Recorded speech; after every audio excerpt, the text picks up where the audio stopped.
Buenos días y bienvenidos a las noticias de Directo América. Soy María Clara Calle y los invito a que vayamos con los titulares del momento. Ya están definidos los dos candidatos que van a la segunda vuelta presidencial en Perú. Después de más de un mes de espera, el Jurado Nacional de Elecciones proclamó los resultados oficiales y confirmó que la derechista Keiko Fujimori y el izquierdista Roberto Sánchez se disputarán el balotaje. Ucrania lanzó su mayor ataque en un año contra Rusia. El Ministerio de Defensa ruso sostiene que derribó 556 drones y los que sí impactaron mataron al menos a 4 personas, 3 de ellas en la región de Moscú. Y la Organización Mundial de la Salud declaró la epidemia de ébola como una emergencia de salud pública de importancia internacional. Puntualmente, la causada por el virus Bundibugyo, que está en la República Democrática del Congo y en Uganda. El brote ha matado a 80 personas.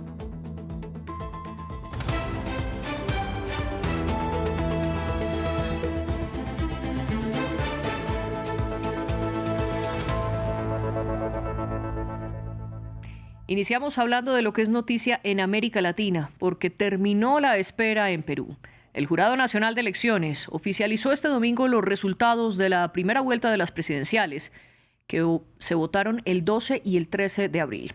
Confirma que la derechista Keiko Fujimori y el izquierdista Roberto Sánchez pasan a segunda vuelta.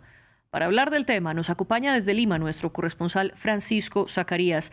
Francisco, buenos días para usted. Ya lo decíamos, la máxima autoridad electoral de Perú confirmó el balotaje entre Fujimori y Sánchez y además la eliminación de Rafael López Aliaga de esta segunda vuelta. ¿Cuáles son los resultados finales? Buenos días, María Clara. El Jurado Nacional de Elecciones ha señalado que Keiko Fujimori obtuvo 2.877.648 votos, que hacen un 17.19% del sufragio, seguido por Roberto Sánchez con 2.015.144 votos, que hacen el 12.03% del sufragio, y en el tercer lugar Rafael López Aliaga con 1.993.905 votos, que hacen el 11.91% del sufragio. Roberto Burneo, presidente del Jurado Nacional de Elecciones, ha dicho que los dos finalistas para el balotaje son Keiko Fujimori con Roberto Sánchez, y como ninguno de los candidatos ha sumado más del 50% del escrutinio, es por eso que se va a realizar una segunda contienda electoral que va a ser programada para el domingo 7 de junio. Las autoridades electorales han dispuesto que la Oficina Nacional de Procesos Electorales comience desde este momento la emisión, mejor dicho, la impresión de las cédulas de sufragio para los comicios del domingo 7 de junio, y también se ha dispuesto que los otros organismos de Estado brinden el mayor respaldo tanto a la logística como a la seguridad para este proceso. Hay que señalar que Rafael López Aliaga todavía no ha quedado convencido sobre estos resultados. Él sigue insistiendo que se realice una audiencia, mejor dicho, una auditoría internacional para que verifique y cuente todo cómo ha sido este escrutinio, porque se han presentado diversos tipos de irregularidades. El candidato y sus allegados han denunciado que ha habido un supuesto fraude y han presentado documentación sin pruebas hasta el momento de todo lo que ellos han venido denunciando. López Aliaga ha señalado que él, además de ser candidato, también había postulado por un cupo en el Senado, y él ha rechazado estos comicios. Se ha señalado que no se va a presentar a la ceremonia de juramentación como senador mientras las autoridades no hagan caso a las exigencias que él ha venido pidiendo. Es más, el organismo electoral ha señalado que todo el escrutinio está puesto dentro de una auditoría, pero hasta el momento no ha señalado cuál es el avance de esta revisión, quiénes son los encargados, las caras que están realizando esto. Había prometido que especialistas independientes, tanto de Perú como del extranjero, iban a hacer esta auditoría, pero no ha mostrado cuál es el plan de trabajo, en qué tiempo se va a realizar y cuáles serían en todo caso las implicancias de los hallazgos de esta auditoría sobre los resultados. Son muchas dudas que quedan pendientes, no solamente para López Aliaga, sino para millones de peruanos que han estado muy pendientes de esta ceremonia de proclamación que ha empezado con alrededor de 25 a 30 minutos de retraso. Y en medio de esas dudas, precisamente, ¿cómo será la segunda vuelta y qué esperar del balotaje? Bueno, esta segunda vuelta va a ser mucho más complicada que la primera porque a pesar de que son solamente dos candidatos, tanto Keiko Fujimori como Roberto Sánchez tienen solamente 21 días para hacer campaña. Y no solamente es esta situación, sino que además se va a presentar el llamado tercer candidato de esta segunda vuelta, que es el voto nulo y viciado. Los organismos electorales han señalado que hay alrededor de 3 millones de peruanos que decidieron sufragar por el voto viciado, decidieron viciar el voto o dejarlo en blanco. Entonces, este es otro detalle que tanto Keiko Fujimori como Roberto Sánchez van a tener que tratar de conquistar al electorado, y no solamente ellos, hay más de 6 millones de peruanos que no se presentaron a las votaciones. Hay un fuerte ausentismo en este proceso electoral y precisamente la misión principal de Keiko Fujimori va a tratar de conquistar a los ciudadanos del Perú del sur de este país, donde Roberto Sánchez ha tenido mayor predominancia, y a su vez Roberto Sánchez va a tener que conquistar, darle mayor impulso en sus visitas a las zonas de la costa norte del país y también a las zonas de selva, donde Keiko Fujimori ha tenido mayor respaldo. Pero como digo, son 21 días que les va a ser muy escaso, y además se tiene que realizar un debate presidencial entre ambos candidatos. Keiko Fujimori ha estado planteando que sean 3 debates, una por los candidatos a la presidencia, el segundo para los candidatos a la vicepresidencia y el tercero para el equipo técnico. Pero esto además Keiko Fujimori, para tratar de ganar tiempo, se ha reunido con el expresidente Pedro Pablo Kuczynski para tratar de tener el respaldo de todos los partidos de derecha y así lograr vencer a Roberto Sánchez en esta segunda vuelta. Gracias, Francisco, por este reporte. Nosotros vamos con otras noticias internacionales. Pues Ucrania lanzó su mayor ataque en más de un año contra la capital de Rusia. El Ministerio de Defensa ruso afirma que entre la noche y la madrugada derribó 556 drones ucranianos en 14 regiones y en la península de Crimea. Los ataques dejaron al menos 4 personas muertas. Nos cuenta más William Gasso.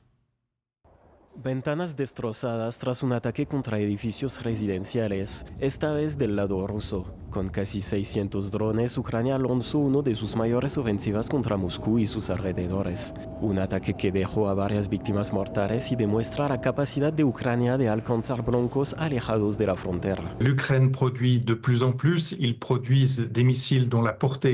Ucrania produce más misiles con un alcance cada vez mayor, mientras que del lado ruso, de los 1000 sistemas de defensa antiaérea, el desgaste es muy importante. A Rusia le resulta cada vez más difícil proteger todas sus infraestructuras críticas.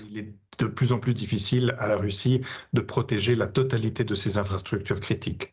Kiev suele lanzar ataques contra Rusia tomando como blancos sitios estratégicos como refinerías o bases militares con el objetivo de socavar el esfuerzo militar ruso. Pero esta vez las fuerzas ucranianas quisieron golpear a la capital rusa sin evitar las zonas residenciales. Represalias a la oleada de ataques rusos con unos 1.500 drones contra Kiev u otras ciudades los pasados miércoles y jueves que mataron al menos a 24 personas, justificó el presidente Zelensky. Nuestras respuestas a la prolongación de la guerra por parte de Rusia y a sus ataques contra nuestras ciudades y comunidades están plenamente justificadas. En esta ocasión, las sanciones ucranianas de largo alcance han llegado a la región de Moscú y les estamos diciendo claramente a los rusos, su Estado debe poner fin a la guerra. Los fabricantes ucranianos de drones y misiles continúan con su labor. Mientras tanto, las negociaciones de paz entre Kiev y Moscú permanecen estancadas. Y continuamos en Europa hablando de España. La región más poblada del país, Andalucía, tiene hoy sus elecciones autonómicas. Votan para elegir a los 109 diputados del Parlamento andaluz. Pero aunque sean comicios de la comunidad, son un termómetro de qué tanto respaldo puede perder el Partido Socialista de Pedro Sánchez, especialmente de cara a las elecciones generales de 2027. Nuestra corresponsal Marina Colorado nos amplía.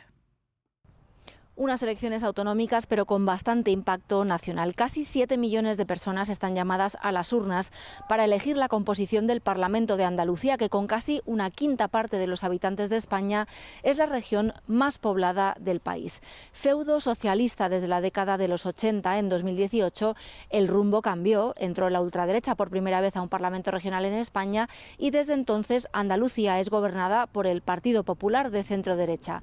Estos han aprovechado una serie de derrotas del Partido Socialista en los comicios regionales que ha habido en España en los últimos 6 meses para adelantar un mes la cita electoral en Andalucía e intentar repetir una mayoría absoluta que las encuestas no confirman, aunque sí apuntan a una victoria contundente. La clave está en si necesitarán a la extrema derecha de Vox para formar gobierno, algo que ha sucedido en las otras 3 comunidades autónomas donde se ha votado este año lectivo. Un dato importante porque una posible coalición PP-Vox podría ser la excusa perfecta para que la izquierda intente reforzarse y animar a su electorado de cara a las generales previstas para 2027 y evitar así que España vire hacia la derecha también y se pierda una de las voces progresistas del continente europeo. El PSOE, que se presentaba a estas elecciones andaluzas con la ex vicepresidenta primera del Gobierno como candidata, se enfrenta a unas encuestas que muestran una posible derrota histórica de los socialistas en esta región, una dura prueba para el partido del presidente del Gobierno de España que podría determinar las opciones reales que tiene Pedro Sánchez de mantenerse en la Moncloa a partir del año que viene. El ébola fue declarado por la OMS como una emergencia de salud pública de importancia nacional. La epidemia, provocada puntualmente por el virus Bundibugyo, comenzó en República Democrática del Congo. La organización dice que allí mató al menos 80 personas y que existen 246 casos sospechosos de contagio. La OMS agregó que se declara como un riesgo para la salud pública por la propagación internacional de la enfermedad, pues ya se confirmaron 2 contagios en la vecina Uganda. Actualmente no existe ninguna vacuna contra la variante activa. Lea Ujiel nos amplía. En República Democrática del Congo, las autoridades sanitarias están preocupadas. Una nueva epidemia de ébola estalló en la provincia de Ituri, fronteriza con Uganda, y no existe todavía ninguna vacuna aprobada contra esta variante del virus considerada altamente letal. Sin embargo, el ministro de Sanidad congoleño se mostró tranquilizador en una rueda de prensa celebrada en Kinshasa.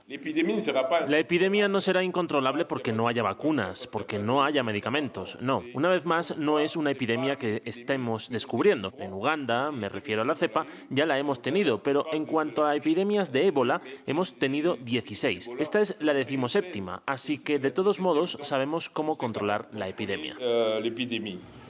Esta epidemia se produce además en un momento en que el sistema sanitario del país sigue sometido a una gran presión debido al conflicto entre el ejército, milicias locales y grupos armados que debilita al este del país. Ahora, los hospitales de estas regiones están intensificando sus medidas de precaución. En estos momentos, en el Hospital General hemos habilitado una sala donde estamos atendiendo a los pacientes de forma provisional. Se están barajando diferentes opciones y preparando espacios para el triaje de pacientes y para poder establecer los centros de tratamiento. El último brote de esta fiebre hemorrágica en República Democrática del Congo se remonta a agosto del año pasado y cobró al menos 34 vidas en el centro del país antes de ser declarada erradicada en diciembre. Eurovisión ya tiene un nuevo campeón y por primera vez Bulgaria fue el ganador del Festival de la Canción. Esta fue la edición número 70 y estuvo marcada por la política.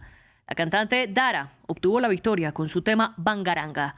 El segundo puesto fue ocupado por Israel. Su participación, de hecho, en el festival provocó un llamado al boicot por la ofensiva del gobierno de Benjamín Netanyahu en la Franja de Gaza.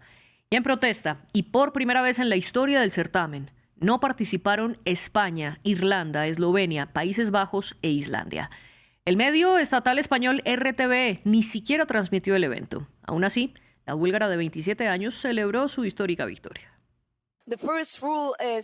La primera regla es que todo es posible. Bulgaria acaba de ganar Eurovisión. Aunque no lo crean, mucha gente me decía, ¿de verdad crees que Bulgaria puede ganar?